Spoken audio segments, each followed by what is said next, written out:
Good evening, everyone. A very warm welcome to all our eminent panelists and participants who have joined us today for this virtual debut of the publication Incredible Treasures, World Heritage Sites of India, published by UNESCO and MAPIN. This evening, we have two power-packed panels, including policymakers and the World Heritage experts of India, sharing their vision on the future of our World Heritage sites. What is India's strategy for World Heritage? How many more can be added to this list? Do the inscribed sites represent India's outstanding repository of cultural and natural heritage? What stories do they tell? What is extraordinary about each site? How are they managed? What are the gaps that we need to refill? These are few of the aspects for focusing our dialogue today on the global legacy of this country. Now I will move into the second panel, which has all our learned experts on World Heritage, who have contributed in various sections of this publication. And before I get on to the text and the content, I would like to compliment and also ask this question to the person who has actually made most visual impact in the publication, Mr. Rohit Chawla. As they say, a picture is worth 1,000 words. And I would like to know how you managed to capture the outstanding universal value of each of India's World Heritage site in this book. No, actually, it's a pity that the pandemic came in the way and we couldn't really do what we were supposed to do. But also the fact is that actually today, the heritage sites are impossible to photograph really, because they have been barricaded, because a whole bunch of people who go there to shoot selfies has made the physicality of not protecting the sites more acutely in terms of chains. And so it's actually quite a nightmare to photograph these sites now. So we had to depend a lot on stock, and we just got lucky once in a while to find the pictures that sort of, were a good, faithful reproduction of what these sites used to look some years ago.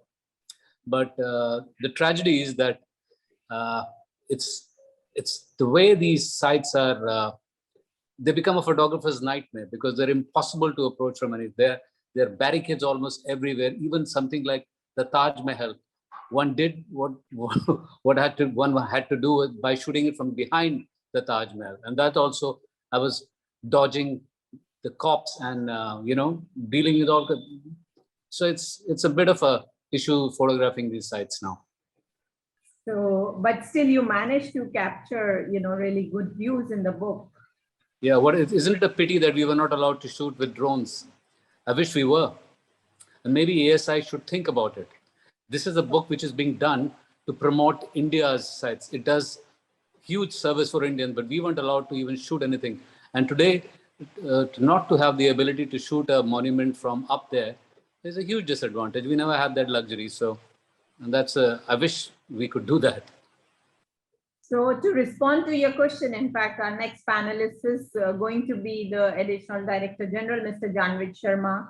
And I think he can respond to your query, because I believe ASI has facilitated certain things now to provide all these permissions. So I would request him to respond to your query, as well as, enlighten us on the challenges that ASI is facing and how ASI is managing and monitoring all the cultural heritage sites of the world. Janhwij?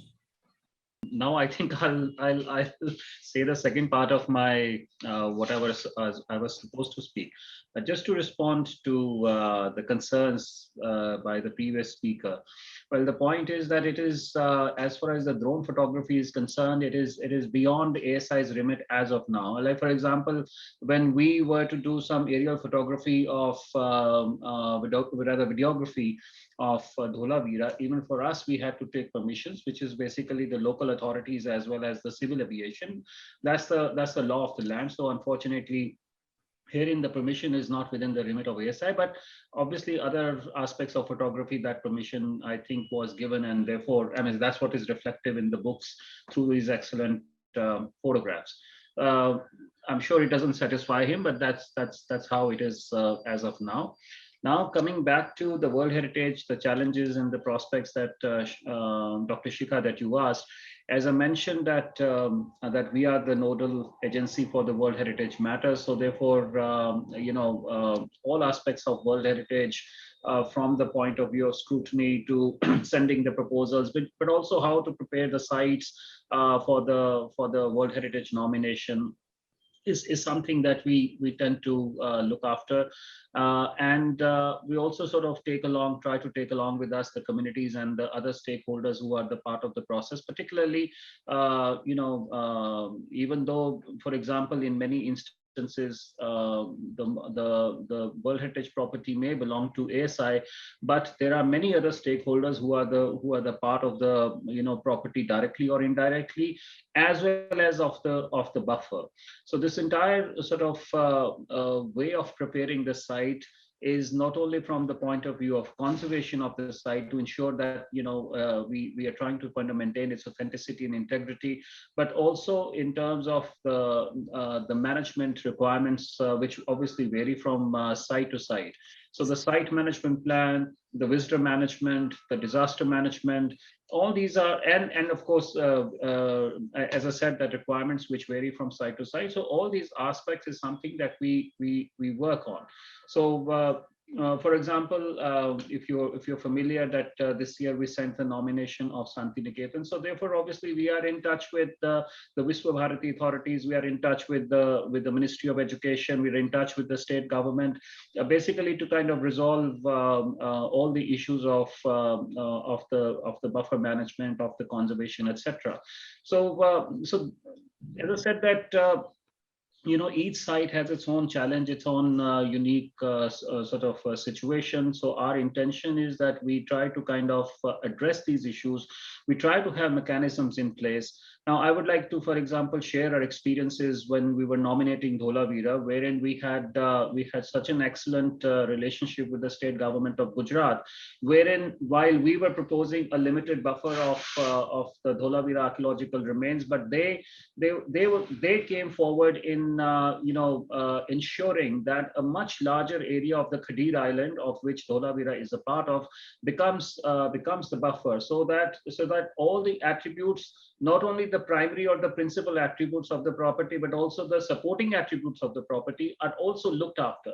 So you have a quarry site which, say, provided material for Dholavira, which was located about 4 kilometers away, or other incidental sort of sites which had an association with Dholavira, were also protected. ASI also, of course, came in by virtue of declaring them protected monuments. So the quarry site now, for example, is being declared as a protected monument. So as I said, that each site with its own set of issues and challenges is what we try to address them, so that when the dossier is sent to the World Heritage Center, or for that matter, when the advisory bodies, their expert missions come to examine the site, that all these issues are either resolved by the time that the visit takes place, or that in consultation with the state authorities or the district authorities, that we try to resolve these issues. Constitution of committees at appropriate levels is another aspect that we sort of very keenly look into. So there are these mechanisms that we try to kind of put in place. Another aspect is that we are now working in tandem with the state governments. So many state governments have come forward in sort of working with ASI in preparing nomination dossiers and all that. Now, Dr. Shikha, you would agree that India is fortunate that it has a huge bench strength of very committed professionals with proven expertise in the domain of World Heritage. So be it the preparation of the dossier or the document, as well as its implementation, I think they have a key role to play. The institutions like SPA, Institute of Archaeology, etc., are also sort of making a huge mark in that. So we are fortunate to work along with a team, not only with the state governments, but also the team of consultants and experts who work with us, in this issue. I think one thing that we were very mindful of the fact, and when the ACWHM, the Advisory Committee on World Heritage Matter, was constituted by the Ministry of Culture, and it worked very closely with the Archaeological Survey of India, was to look at the tentative list. So way back in 2012 to 2014, a very comprehensive exercise was conducted, wherein you had the gap analysis in order to promote many other sites or many other sort of aspects or the types of sites which should be on the list. So they should not be primarily monument centric, but they could be other typologies that could also feature on the list. So that exercise was done at that point in time, and very encouraging that ever since that, I think from 2014 onwards, we have about 8 sites which have been put on the World Heritage list. And recently also the 6 sites that came on the tentative list, and even now we have been receiving certain proposals which are very exciting, and these are the kind of I think properties which are very rare. For example, if I will share with you the living root bridges of Meghalaya. I mean, it's such an excellent sort of and a rare kind of a site which I think we are very sort of upbeat about. The cultural landscape. Of course, CEO Niti Aayog talked about other typologies like mixed landscapes, mixed sort of categories, the transnational or the serial nominations to be promoted, because then you're looking at multiple sites and they can be on the list in one go. So all these things we are, as I said, working in tandem and being the nodal agency, whatever that we are doing. And lastly, as I mentioned, that we've been on the World Heritage Committee on 3 previous occasions. However, we are again aspiring to become the member of the World Heritage Committee, and therefore we are bringing forward, trying to put forth the same mission or the same zeal which we had when we were the committee members last year, wherein to promote the professionalism in this entire World Heritage sort of a scenario, as well as to ensure that there is a sort of a geographic equidistribution of the World Heritage properties. Dr. Mathu's point that we have less natural properties and more cultural properties, and how do we achieve a balance between the two? So all these aspects is something that we are working, but for us it's always a work in progress, and hopefully as I said, that we are working with many stakeholders together. So there should be, I think, a lot of initiatives that we hope to take in times to come. Thank you, Shikha. Thank you, Janhwij, for that very elaborate, elaborate address on how ASI is working. And it's actually really a pleasure to listen to you now, because I understand the transformation that ASI has gone through. It used to be a very monument-centric organization. And, to now hear from you that how you're moving forward with cultural landscapes and other kind of sites which are not really within your jurisdiction, and yet you're moving forward considering the convention and the rich, nature of our heritage. So I'm really happy to hear this. And I would like our next panelist, Dr. Sonali Ghosh, who is heading the National Zoo Authority and is a National World Heritage Sites expert in her own right, to further elaborate on this point of mixed category of World Heritage Sites. This is also a question from the audience. Now I'm going to combine both my questions and the audience questions, since we are limited with time, so that each panelist can speak for more time. So Dr. Sonali Ghosh, because Dr. Mathur also mentioned about mixed category, even Mr. Janhwij Sharma mentioned that. And there are questions saying cultural landscapes like Braj and Ayodhya should be applied for nomination. So I would like you to share your experience on mixed sites and cultural landscapes. Right. Thank you and good evening to all. And I hope I'm audible. And thank you, Dr. Shikha. First of all, a big day to congratulate and celebrate this beautiful event, especially you and late Sri Vinay Oberoi sir, whom we remember very fondly today. and to, of course, the UNESCO team and MAPIN for putting this labor of love in spite of the difficult pandemic times. Many speakers, especially Dr. Mathusa, has already spoken before me on the aspect of natural heritage. Currently, we have 7 natural sites and 1 mixed category sites. And to respond to your question, I think I'll perhaps want to reframe and mention that India has had a very strong legacy of wildlife conservation, and this includes the nature-culture relationship that has helped complement the state-led initiatives, such as setting aside national parks, sanctuaries, tiger reserves, and wildernesses areas. So currently, we have more than 900 protected areas, 981 to be precise, which cover almost 5% of the country's geographical area.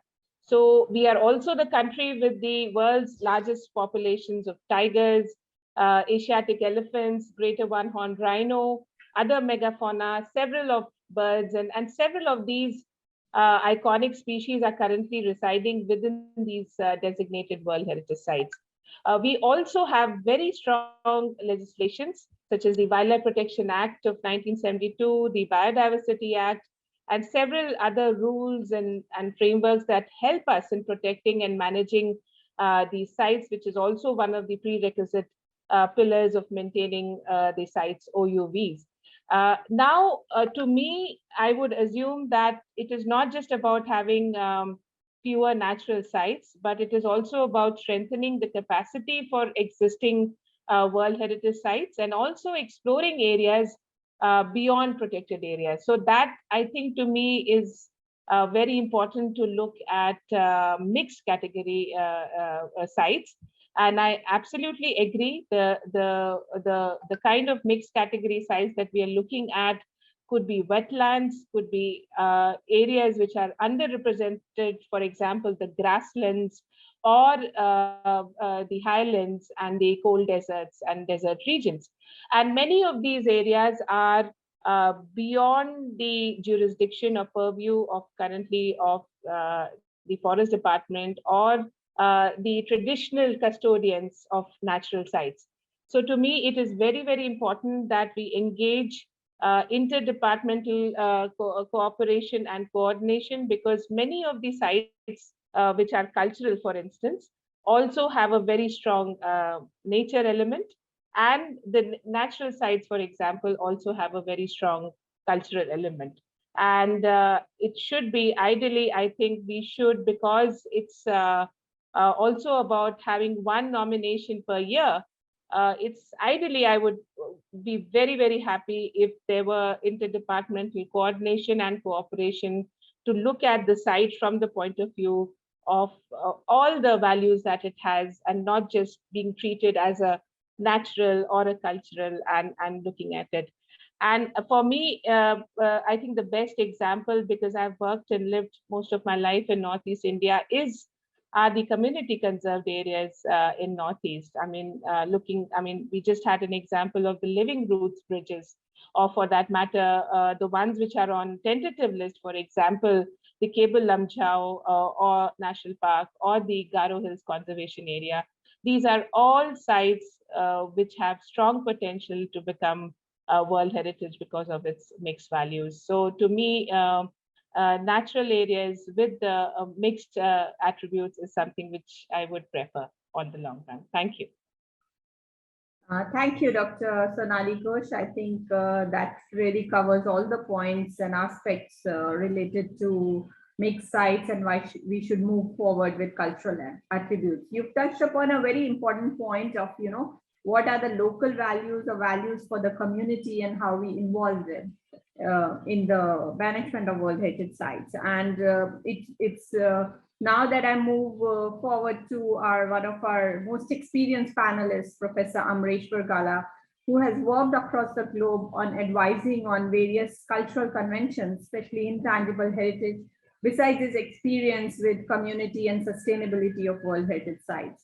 So Professor Galla, with your vast knowledge of sustainability of World Heritage Sites in diverse contexts across the globe, what are your views on managing these sites in India with the communities And how can there be a larger role in management and ecosystem sustainability of these sites? Thank you, Shikha. Thank you, Eric and Bipin and all the wonderful panelists. This is amazing. For me, who is someone who's come back to India after 43 years, to be in such distinguished company, but also the next generation like Shikha. And there's a lot to learn, in terms of intergenerationality when we talk about World Heritage Sites and their management and community engagement. And I just want to sort of address the two questions, maybe reverse them a little bit. My first engagement with World Heritage was in 1985-86 as the director of the National Affirmative Action Program in Australia. I ran a one-year certificate program for first ever Aboriginal rangers, first ever Aboriginal employees in Kakadu National Park. And the most important lesson there was that, that the rangers, the Anglo-Australian rangers and others who were fantastic in the way they came together, they recognized the voice of Aboriginal people. Their participation is critical initially for tourism because tourists want to hear from Aboriginal people. It was a little bit not properly understood. And then years down, the fire management regime of Australia, was first recognized in Kakadu National Park. And then more recently, the co-management. So there's a gradual evolution in the way community engagement and local communities and their participation has taken place in Australia, which is, by the way, led by somebody educated in India. I was born, brought up, and educated in India. But all this also led to the NARA recommendation. I was the youngest person, probably one of the few people still living, with the NARA recommendation, where we advocated for both intangible heritage and local communities, saying that you can't deal with local communities unless you deal with local intangible heritage. The two have to be taken into consideration. And following on from this, in the World Heritage book on World Heritage Benefits Beyond Borders, I had 5 case studies as to how to do this, how to work. The whole volume is about local communities, but 5 about intangible heritage and local communities. So what I learned, and at my age, I can be very honest in what I say. Coming back to India, how delighted I am to see such fantastic work being done. And I think that instead of bagging ASI all the time, they should learn to work together, that ASI is only one partner and that it requires multiple partners, multiple stakeholders to work together, because it's a common thing to do that in India. But most importantly, India needs to really be serious about decolonizing its World Heritage discourse.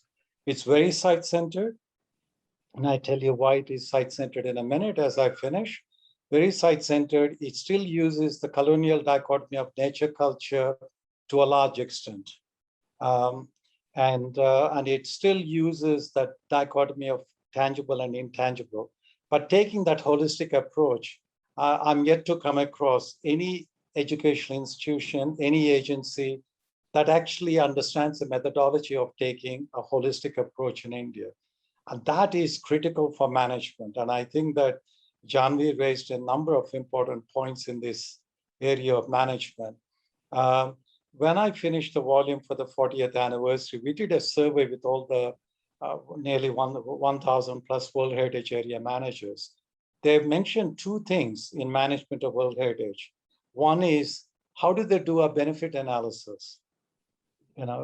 With multiple stakeholders, they didn't know how to do it. I mean, almost all of them said they need capacity building in this area. The second thing is that almost all of them said, they come from very, tunnel vision disciplines. How did they learn to work with local communities? People didn't know how to work with local communities. It's as a result of this, I made a recommendation. It's been since then taken up with every World Heritage Committee meeting. There's a workshop with managers, dealing with some of these issues. And I think it's an issue in India too. These things have to be taken up. And if you address these issues, Then I come back to India, and I started my career in Bhimbedkar, right? And Bhimbedkar is now on World Heritage List. It wasn't at that time. There is no way. I mean, we still have Captain Cook syndrome. That is, we say Vishnuvakanka discovered the rock art sites.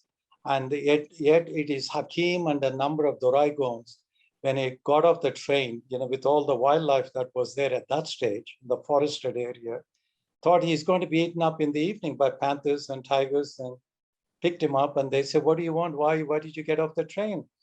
And he told them, and then they said, we'll show you tomorrow. Have a good night's sleep. So it is the Doraigons who actually showed him where the rock art sites are. And with Professor V.N. Mishra, who the main reason I was there in Bhimbedkar, first person to excavate, there is no way we could have done what we were doing without the volunteerism and enthusiasm of the Doraigons.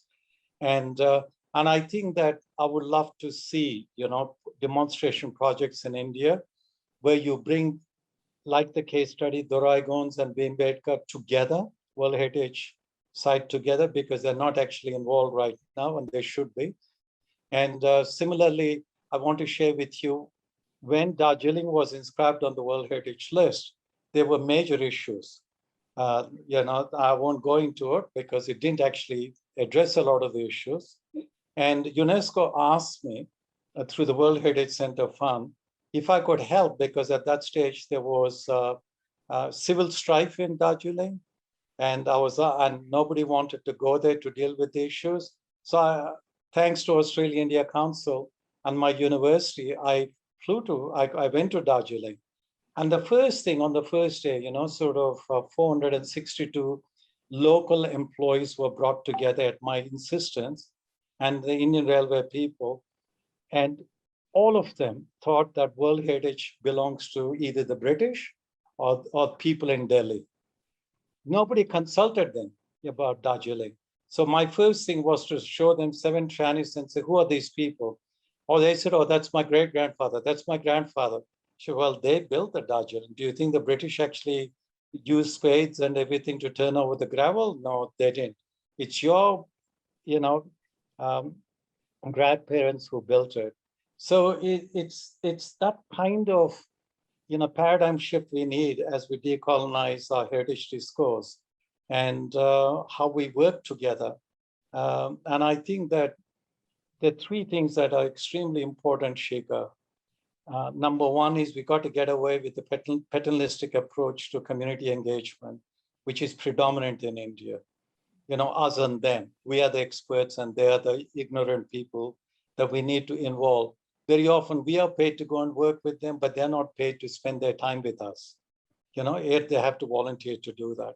I think we've got to rethink this notion of community engagement. Other countries have done it. I've overseen this in Australia. The second thing is that we really got to deal with binaries. We still have the tyranny of binaries, natural, cultural. I mean, tell me, can anybody tell me, is Bhumata natural or cultural? Come on, decolonize our brains, let's see how we can deal with this gulf that we've inherited from British colonialism, but also the convention itself, and the third thing is, I find it amazing that we have such strong binary of tangible and intangible in India, a country with such fantastic heritage, such fantastic living heritage. And I gave you the example, and I finish with that, the Doraigons, who knew about the rock art long before Vishnuvakanka, V.N. Mishra, and all of that. And I'm first-hand witness to that. So Shikha, I want to leave with that. I think we seriously got to ask a lot of these key questions. Thank you very much for giving me the opportunity not only to contribute, but also to participate here. Shikha, to you, Dr. Oberoi, Eric, and all the wonderful people. Thank you. Thank you, Professor Galla. I think those were very, very important points that you mentioned on community engagement, because we keep talking about without realizing what is the key, how do we really engage them so that they are part of us, or it's their voice and it's not our voice connecting through.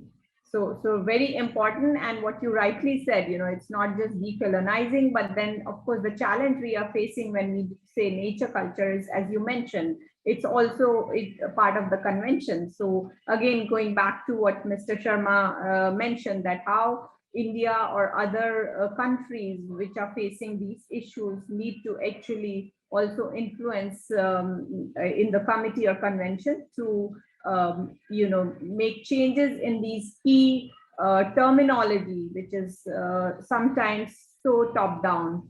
And that's an aspect we can, of course, discuss and debate on for later also. And we hope to take sessions on that. But now I will move on to Mrs. Amita Baig, our next panelist, Heritage Management Expert and India representative for World Monuments Fund. And the question that I want to pose for you, of course, we are coming back to how UNESCO recognizes World Heritage Sites. And the key value that they look at is outstanding universal value. And I saw some questions in the chat box also where people were asking, would this, the Palakkad area in Western Ghats, would it qualify for outstanding value? And dealing with all the sites that you have done, Mrs. Baig, if you can elaborate on how do we identify this value? And do you feel there is a bias when there is an assessment of this value? Thank you very much, Dr. Shikha Jain, and once again, congratulations to you, to Vineshil, who we've had the privilege of working with together, and of course to UNESCO and Bipin for the wonderful book that you've produced, which we are celebrating today. Congratulations, everyone. I'm delighted to speak, not after Amareswar Galla, but as a continuation of Amareswar Galla, because I couldn't agree more with what he said. We still have deeply colonized minds, and we are completely ruled by the mandate of a UNESCO World Heritage Regulation, so unapplicable to India. I mean, so unapplicable worldwide now. I mean, how relevant? I think the questions to be asked, and maybe these are a series of seminars, because I see Janhwij Sharma has raised the issue, and Amita can't raise the issue as well. We need to drive a dialogue in the Southeast Asia region of let's evolve the mandate. We can't keep talking about monuments. We've listed all the Machu Picchus and Taj Mahals. What are we doing now in Europe? Please tell me. We are looking at perfectly preserved, beautifully legislated lighthouses and resort towns in Europe. India is still struggling to get its Ramappa temples, and I mean the diversity of what we have, and there are these mandarins appropriating the dialogue. We're following the leader. Still, 40 years later, we're not taking a leadership role, we're not evolving the mandate, we're not saying, right, South Asia, look, Rana sought for the African continent. How ill represented they are, not because they don't have the heritage, but because we don't extend ourselves to understand the dimensions of heritage. We are a continuously living civilization with continuously living cities, and the OUV is so varied, so complex. I think we need to bring this out. It's not about pretty cities that were reconstructed World War in Europe, and that's the goalposts under which World Heritage is debated. So I would like to say that, there's much more, and I will also draw your attention now to the fact that the nomination of Bodh Gaya was entirely driven by Sri Lanka. India almost had nothing to do with it. They sent their experts, they sat in Bodh Gaya, and they drove the dossier. They created the value of space, not place. And I think that's a value that I would like to see India invest in much, much more. It's our diversity, our history, our geographic and regional context. That's our wealth. I know we have 46 sites on the tentative list. And yes, as Janhwij says, 46 years before we get them listed. And then as I suggest, you need to do another exercise on reviving the tentative list. That's 100 years away, by which time it all may be completely irrelevant. So I think we need to find a way forward. And to me, one of the clearest examples of what we're not looking at is Varanasi. There can be absolutely no doubt of its OUV.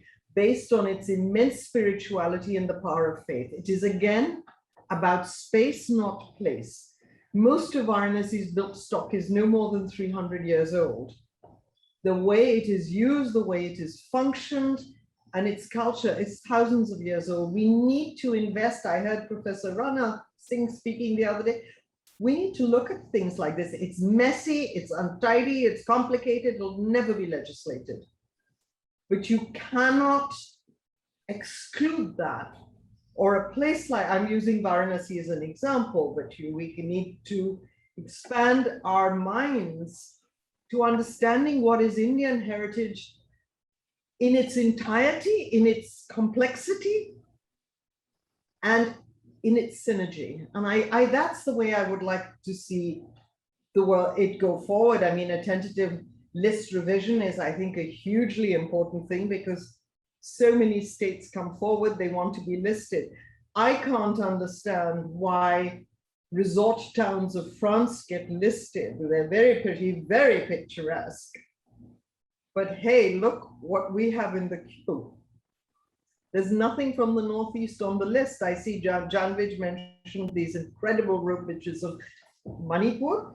Yeah, I mean, let's up the dialogue, let's publicize it. ASI or maybe even Niti Aayog needs to hold a series of seminars, call in the countries who are less represented and become a leader in this initiative. Thank you. Thank you, Mrs. Amita Baig. That's very relevant for India. So, I mean, it's not really comparing with countries, but yeah, we need to do a lot of homework on our own and move forward as leaders, as you rightly said. Our last panelist, Professor Kiran Joshi, who is an expert on modern heritage and has contributed to this section of modern and industrial heritage. And of course, it also links to, an understanding of OUV, which is sometimes easier for modern and industrial heritage in the World Heritage Center or in the international scenario currently.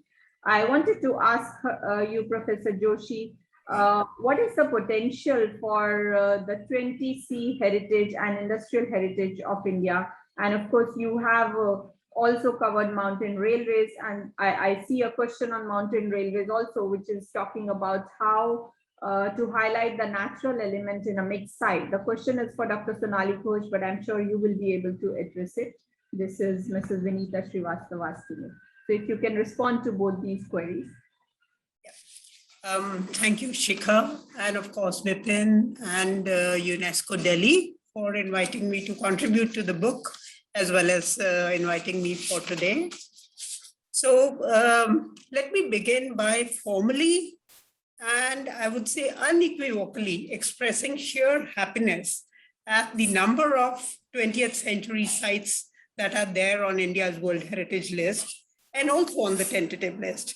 I think the percentage is quite high if you compare it to many other countries, even though we're still a bit wary of nominating 20th century sites.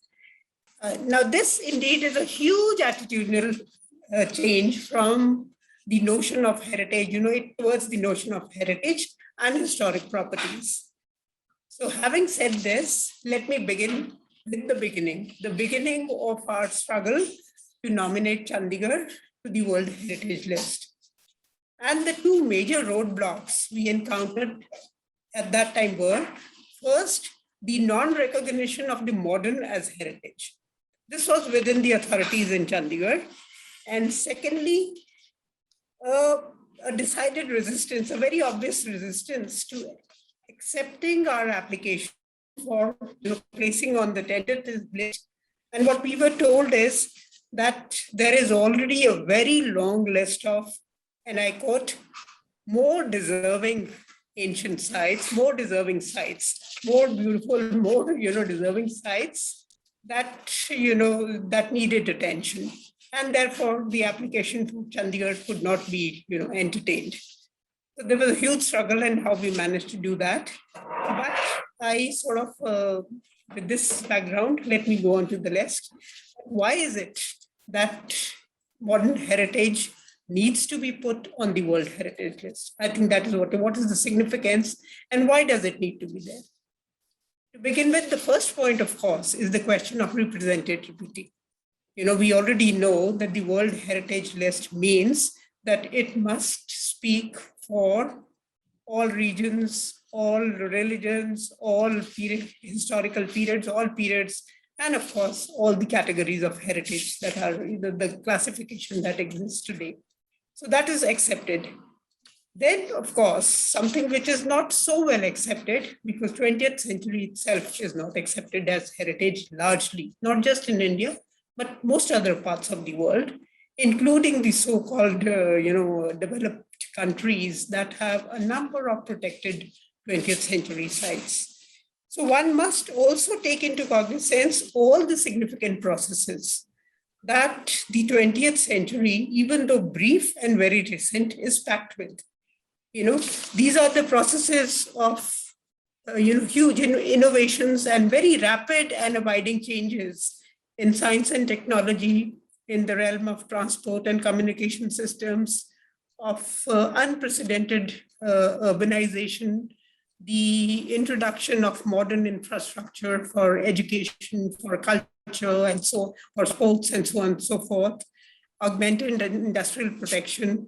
And simultaneously, there was the emergence of the humanist ideals in many ways. And most importantly, it was not just the world wars, as far as the West is concerned, and of course the rest of the world also, but also this is a period where large, processes of decolonization took place all over the country. And therefore, we have the emergence of nation states and different ways of governance, and so on and so forth. So the 20th century is something that not only impacted our way of thinking, our way of living, our way of working at that particular time at its onset, but it is something that continues to impact our lives even today. So therefore, even though the period is very recent and brief and may not have such, glamorous architecture as of the previous years, of the previous periods, I think it needs to be put on the World Heritage List.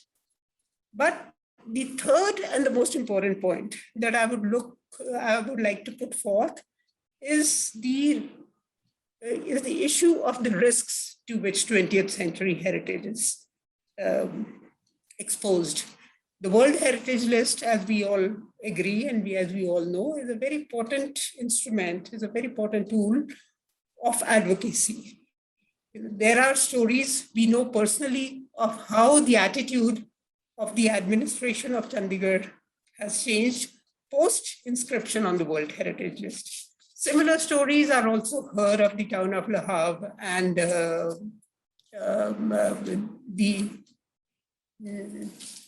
white city of Tel Aviv, and so on and so forth. Once a property is inscribed on the World Heritage List, everybody stands up to have a look.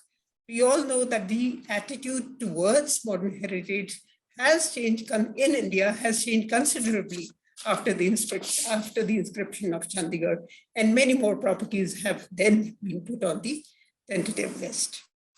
All the same, if we are talking about the risks, then we all know about the number of properties that are being either changed drastically or being demolished one way or the other. So there is a very quick loss of 20th century heritage. Very incredible and very remarkable sites have been lost in the last few years. And again, I would say not just in India, but everywhere. But we are talking about India. So what are the various problems that I have personally encountered?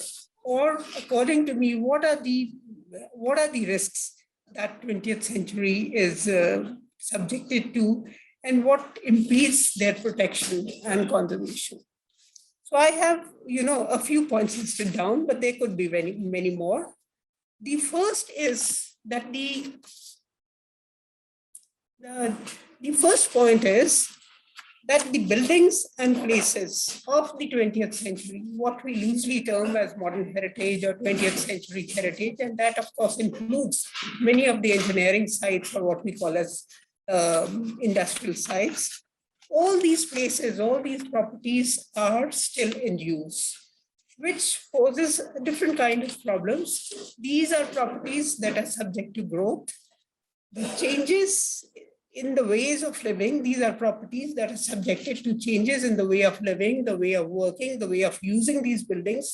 And of course, there is the recent introduction of huge changes in building codes and regulations on many, many fronts. Then is, of course, the issue of sustainability, which is coming in everywhere, but especially for the energy conservation, but especially for the buildings in use. So this is something that the normal conservationist or the normal notion of conservation does not include. A historic building is something that is ancient and that is not in use. So the second issue, and I'm being very quick with all this, not giving too many examples.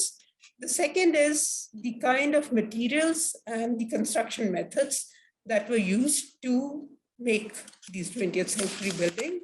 One of the values of 20th century heritage or 20th century architecture is the large number of experiments that were done to make new materials. So many of the buildings that we consider iconic today are made with such experimental materials. Many times they pose problems of conservation, or otherwise, even if they are long lasting, none of them have turned out to be as long lasting as they were expected to be. And therefore, the first reaction of the people who are charged with the responsibility of maintaining these sites or these buildings is that, no, this is already decayed, this is falling apart, we don't know how to do it, and it is better to pull it down. This is something which we continue to encounter everywhere, But the third problem that I would say are, these are all kind of attitudinal issues. I've already said there is this issue of historic building versus ancient monuments. The notion of historic buildings is still largely, we are talking about, every historic site has a number of stakeholders, and generally it is the people who are responsible for the building that are not aware of the difference between a historic building and an ancient monument. So even when we started with the project of Chandigarh and the very first presentation that I made, which included a number of people who had actually worked with Corbusier, they all accepted that the Capitol complex was incredible. But at the same time, they started questioning me that how do you call this as a heritage? So we've come a long way since then, but by and large, the attitude still prevails. But if one were to nominate, let's say, the housing in Chandigarh, which I think is much more deserving of a place on the World Heritage List, then this is a statement which is loaded with problems, of course. But if I had a choice, make a choice between the two, I would always first go in for the housing and other ordinary structures that were made in Chandigarh, because they are the ones that really had a lasting value on many other, developments that came about subsequently. Thank you. Those were very important points that you mentioned about the 20C heritage and why we need to recognize it, as part of our nation's identity also. I can see, one last question that I'm going to put forward to Eric, which is actually 3 questions that are floating combined into one. So Mr. Eric Fault, I think there is a question from Vinita Srivastava, which is a very wide one, saying how would you decolonize the World Heritage Committee or the World Heritage Center, because she put WHC. Then there is also a question by Professor Ajay Khare. He's saying if the sites on tentative list are not being moved forward to the World Heritage listing, then they should be delisted. What is your view on that? And there is a last one from someone, which is right up your sleeve, because he's asking how can we get media, to promote World Heritage Sites more in India? So if you could respond. Thank you, Shikha. That's a lot of questions, and it's been a long webinar, so I don't want to speak too long. I'm not sure what decolonizing means, but I think that there is definitely an interest on the part of all of the member states to have a more balanced list of World Heritage Sites. India actually is faring quite well in terms of the numbers. It's not a competition. I know you know that, but it should be pointed out again. The limit of one site per year, which I know that India is contesting, was actually in many ways so as to limit, in particular, the rampant number of European sites and other Western sites. There was a tendency for some countries to have 2-3 sites every year, and it was increasing the imbalance. So the cap on 1 site per year was meant to give a chance to more countries actually to have a better balance. Yes, that's the aim. So I hope that it is well understood by everyone. I think all of our listeners, in particular those who are not familiar with the process, I mean, you are a specialist, and we've heard many other specialists today, but not everyone is a specialist, need to be aware that the decision to put forward sites is only a decision by India. So I think there were a lot of very important suggestions made tonight, very constructive suggestions, but it's not UNESCO that decides on any site. It first goes, as has been pointed out, on the tentative list, and then is proposed for inscription on the World Heritage List. It's quite clear that in every country there are difficulties, and we heard from some of the specialists that there are difficulties in India. I hope that, and that's the last part of your question, that by giving very solid material to all of the general public, there can be a better understanding of the process to become a World Heritage Site. That's why we did this book. This book was about making sure that there is a better awareness of the value of each property, and of a better understanding also of the process. For those of you who are interested, there is at the end, I think, of the book, an explanation of how this is all happening, what the process is to become a World Heritage Site.